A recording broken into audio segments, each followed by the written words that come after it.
എന്റെ പേര് അശോകനാണ്.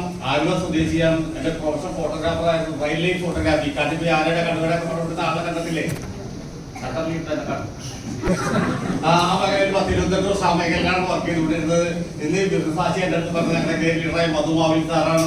തുടക്കത്തിൽ ഈ ആശയം കേൾക്കുമ്പോ ഞാനാണ് ആ സമയത്ത് 12 സെന്റ് സ്ഥലമൊക്കെ ബിസിനസ് ചെയ്ത് കളഞ്ഞു കുടിച്ച് നിൽക്കുന്ന സമയമാണ്. ഇപ്പൊ വൈഫ് ഹൗസിലൊക്കെ ഭയങ്കര പിന്നാലോട് അതിനെ നല്ല കഥകളാണ് പറയുന്നത്. തുടക്കത്തില് ഞാൻ പോകാൻ കഴിക്കുന്ന സമയത്ത് എന്റെ വൈഫ് ഹൗസിലൊക്കെ ചെന്ന് കഴിഞ്ഞാൽ കരിമീൻ, ഒരു പുഴയുടെ തീർത്താണ്, കരിമീനൊക്കെ വറുത്ത് ഏറ്റവും മുന്തിയ കത്ത് കഴിക്കാൻ വരാം. വീണ്ടും ബാക്കിയുള്ള 3 പെൺപിള്ളേരെ കല്യാണം കഴിഞ്ഞോടെങ്കിൽ കരിമീൻ കത്തൊക്കെ വഴിമാറി കൂടാക്കി കാണാൻ പറ്റി. അത് വരുമാനമില്ലാത്തതുകൊണ്ടാണ് അങ്ങനെയൊക്കെ സമയത്താണ് മധുമായിട്ട് രക്ഷപ്പെടാൻ പറ്റി. ഈ ആശയം കിട്ടിയത് രക്ഷപ്പെട്ടോന്ന് വിചാരിച്ചു. പക്ഷെ എനിക്കൊരാളെ കണ്ടെത്താൻ പറഞ്ഞില്ല. പെട്ടെന്ന് ഒരാളെന്ന് പറഞ്ഞ എന്റെ വരുമാനം പറഞ്ഞ് അച്ഛ കമ്പനി എവിടെ? ചെന്നൈയില്. അച്ഛ കണ്ടെത്തുന്ന കമ്പനി ഇല്ല, അങ്ങനൊരു കമ്പനി ഇല്ല. ആയുഷ് സർട്ടിഫിക്കേഷൻ കിട്ടി. ഞാൻ അതിനെ പറയാൻ ആയുഷ് സർട്ടിഫിക്കേഷൻ കിട്ടി ഉത്തരങ്ങൾ ഇന്ത്യ ഗവൺമെന്റിന്റെ എത്ര ആയുഷ് വേണം അതിന് പെരുമാറി ഏതോ പ്രശ്നം ആയുഷ് അടിച്ചു തുടങ്ങി.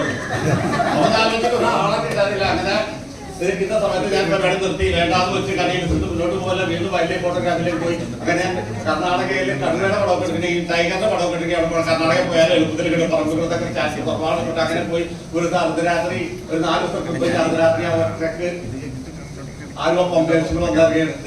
ഓട്ടോറിക്ഷ ഒന്നും ഉണ്ടായില്ല. നടന്ന് 5 കിലോ പാലം നോക്കി ലെൻസിലൊക്കെ തൂക്കി നടന്ന് എന്റെ വീട് 4 കിലോമീറ്റർ അപ്പുറമാണ്. നടന്നു വരുന്ന സമയത്ത് അർദ്ധരാത്രി നടത്തുമ്പോ എന്തൊരു കാശുണ്ടാവണേ. പ്രത്യേകിച്ച് ആ സമയത്ത് പാലൊക്കെ പൂക്കട നല്ല മണമുള്ള സമയത്ത് ഒറ്റക്കാണ് നടന്നു വരുന്നത്. അപ്പൊ നമ്മള് പേടി വന്ന പേടി മറക്കാൻ വേണ്ടി കൊടുക്കുന്ന പാട്ടുകളൊക്കെ പോകും. എന്തോ ഒറ്റക്ക് പാട്ട് പാടി പോട്ടെ. ഞങ്ങളുടെ വീട്ടിൽ കുറെ ട്രാൻസ്ഫോമർ വളവിട്ട് കഷ്ടകാലത്തിന് ആ വളവിൽ 2 പേര് ആത്മഹത്യ ചെയ്തത്. ഈ 2 പേരുടെ ഫോട്ടോ എടുത്തേക്കണേ ഞാനാണ് ഇതേവരെ പൈസ കിട്ടിയിട്ടില്ല. അപ്പൊ അങ്ങനെ ആ സമയത്ത് എന്നെ ഏതോ നിഴലിൽ പിന്തുടരുന്നായിരുന്നു തോന്നി. അർദ്ധരാത്രി പല സംശയങ്ങളൊക്കെ തോന്നും അല്ലെ. എനിക്ക് സംശയിക്കും ഞാൻ തിരിഞ്ഞു നോക്കിയിട്ട് ശരിക്കും വേണ്ടാണ് ഒരു പട്ടിയാണ് എന്നെ പിന്തുടരുന്നത്. അർദ്ധരാത്രി ഒരു പട്ടിയുടെ ഫോളോ ചെയ്തുകൊണ്ടിരിക്കുകയാണ്. അപ്പൊ അർദ്ധരാത്രി ആയി ഒരു പട്ടിയെ കണ്ട നമുക്ക് എന്ത് തോന്നും?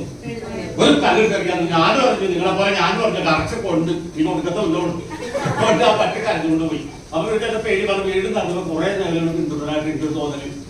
കുറഞ്ഞിട്ട് ഞാൻ വീട്ടിൽ ശ്വാസം പിടിച്ചിരിക്കുക 6 പട്ടികളാണ് എന്നെ പിന്തുടരുന്നത്. അന്ന് ഞാനൊരു കാര്യം പഠിച്ചാൽ എന്താ പറയാ, ഒരു പട്ടിക അർദ്ധരാത്രി 6 പേരെ സംഘടിപ്പിക്കാൻ പറ്റുകയും എനിക്ക് 2 പേരെ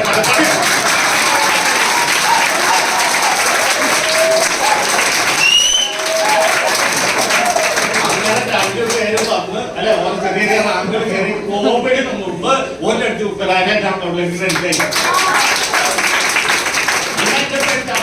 സ്ഥലമൊക്കെ കളഞ്ഞു പിടിച്ചിരിക്കാൻ ആഴ്ച ഈ 1 ലക്ഷം ഉത്തരാജായിട്ട് ചിലപ്പോ 13,000 1300 ഒരു കുത്തു പാറിയാൽ പോലെ. പക്ഷേ 1 ലക്ഷം ഉത്തരാജത്തിൽ അത് എഴുതുമ്പോ ഒരു സുഖമാണ് അല്ലെ, പൈസ ഉണ്ടപ്പോ സുഖമല്ലേ. അത് അങ്ങനെ ഞാൻ കോവിഡ് ശേഷം വീണ്ടും കുറഞ്ഞു കൂടി ഇറക്കപ്പെടുന്നത്. അങ്ങനെ ഒരു സുപ്രാസിന് 2 ലക്ഷം ഉത്തരാജൻ എന്റെ അക്കൗണ്ടിൽ കിട്ടേ.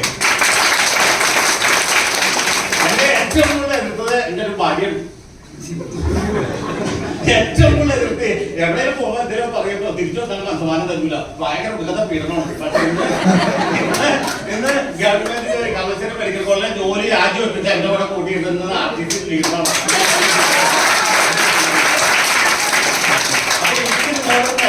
ആദ്യമായിട്ട് കുറെ പേര് വന്നിട്ടുണ്ടാവും. എന്നെ പോലെ ഫോട്ടോന് പറ്റുമെങ്കിൽ നിങ്ങൾക്ക് എല്ലാവർക്കും പറ്റും.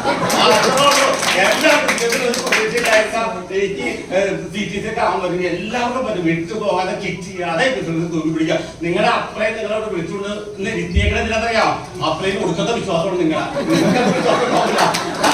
അല്ല ഒടുക്കത്തെ വിശ്വാസമാണ് നിങ്ങളെ. അതുകൊണ്ടാണ് ഇവിടെ കൊടുക്കുന്നത്. നാളെ 2 ദിവസം തൊടിക്കാൻ പറ്റുന്നതാണ് ഞാൻ വിജയിക്കാൻ താല്പര്യം.